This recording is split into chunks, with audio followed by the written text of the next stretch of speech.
Assalamu alaikum. Today the topic in my hand is nuclear magnetic resonance. So first, to study nuclear magnetic resonance we have to know what is spectroscopy, because it's a sub branch of spectroscopy. Spectroscopy क्या है? Spectroscopy is the combination of two words, spectra, spectrum और scopy. Spectroscopy एक scientific technique है जिसमें हम interaction between matter और molecules and different forms of energy particularly light को study करते हैं। एनएमआर क्या है? एनएमआर न्यूक्लियर मैग्नेटिक रेजोनेंस एक स्पेक्ट्रोस्कोपी टेक्निक है जिसमें हम मैग्नेटिक प्रॉपर्टीज़ किसी एटम के न्यूक्लियाई की यूज़ करते हैं और उसको स्टडी करते हैं। एनएमआर बेस करता है एटॉमिक न्यूक्लियाई पर, जैसे कि हाइड्रोजन के एटम्स हो गए और उसके न्यूक्लियाई।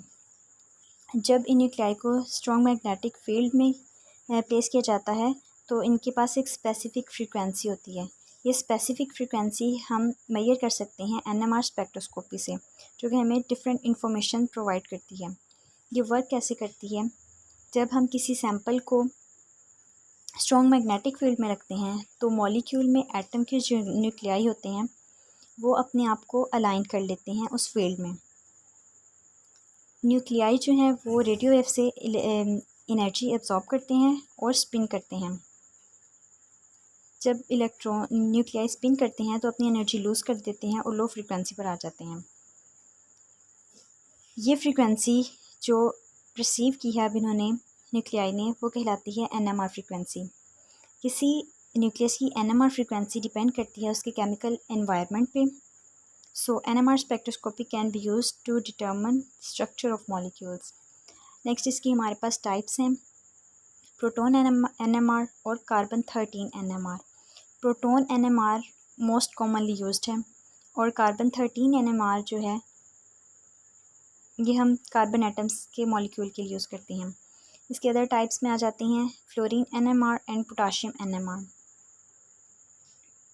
फ्लोरीन एनएमआर जो है हमारे पास फ्लोरीन एटम्स के मॉलिक्यूल को स्टडी करने के लिए यूज़ की जाती है और पोटाशियम एनएमआर पोटाशियम के एटम्स को स्टडी करने के लिए यूज़ की जाती है।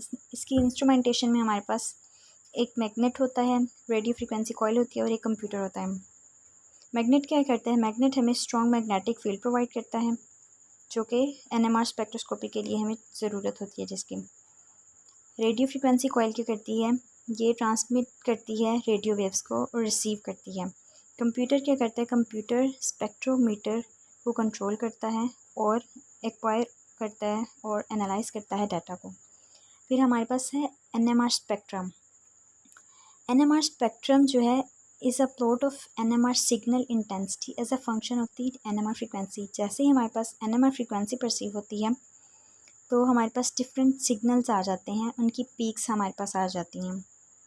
NMR spectrum of a molecule shows peaks at different frequency. ये डिफरेंट फ्रीक्वेंसीज पर डिफरेंट पीक्स देते हैं जो कि हर मॉलिक्यूल की डिफरेंट होती है। किसी भी मॉलिक्यूल की हाइट पीक की हाइट ये इंडिकेट करती है कि नंबर ऑफ़ न्यूक्लियाई उस मॉलिक्यूल में कितने हैं। फिर हमारे पास इसकी हैं केमिकल शिफ्ट्स। केमिकल शिफ्ट क्या होता है? Chemical shift is the difference between NMR frequency of the nucleus in a molecule and the NMR frequency of the same molecule same nucleus in a reference compound.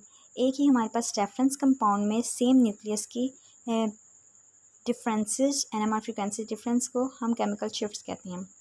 Chemical shift किस तरह से cause किया जाता है? Chemical shift are caused by different chemical environments of the nuclei in a molecule. For example, chemical shift of a hydrogen atom in a methyl group will be different from the chemical shift of a hydrogen atom in a alcohol group.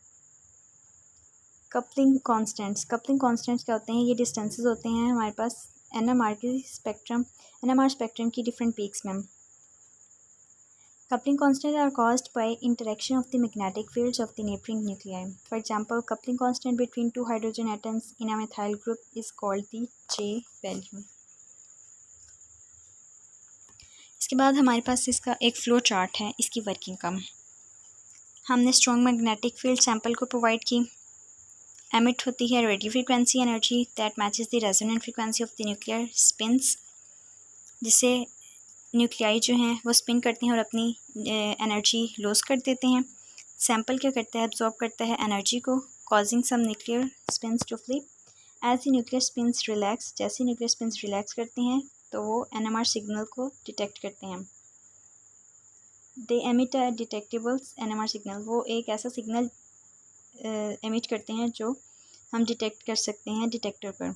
NMR signal is processed and analysed to generate an NMR spectrum, ये signal process किया जाता है और generate किया जाता है NMR spectrum, इससे एक एनएमआर स्पेक्ट्रम जनरेट किया जाता है। Next, chemical shifts and spin coupling patterns in the spectrum provide information about molecular structure and connectivity। फिर हमारे पास 2D NMR आता है, 2 dimensional nuclear magnetic resonance।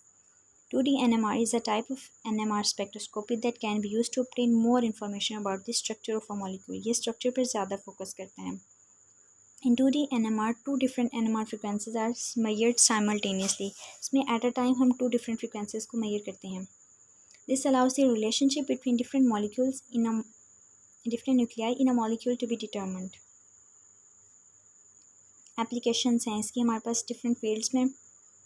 NMR spectroscopy is used in various fields। For example, structural analysis में हम different molecules, for example macromolecules, proteins, carbohydrates, polymers, इनके structure को determine करने के लिए यूज़ कर सकते हैं इसको। क्वांटिटेटिव एनालिसिस में किसी भी कंपाउंड के मिक्सचर में डिफरेंट कंसंट्रेशन एटम्स की या मॉलिक्यूल्स की, उसको हम डिटर्मिन करने के लिए यूज़ कर सकते हैं। डायनामिक्स में NMR can also be used in the dynamics of molecules such as they move and interact with each other. Molecules की मूवमेंट, उनका इंटरेक्शन एक दूसरे के साथ, हम इसको डायनामिक्स में स्टडी करते हैं, जो कि एप्लीकेशन है NMR की। इसके बाद हम इसको यूज़ कर सकते हैं बायोमेडिकल रिसर्च में।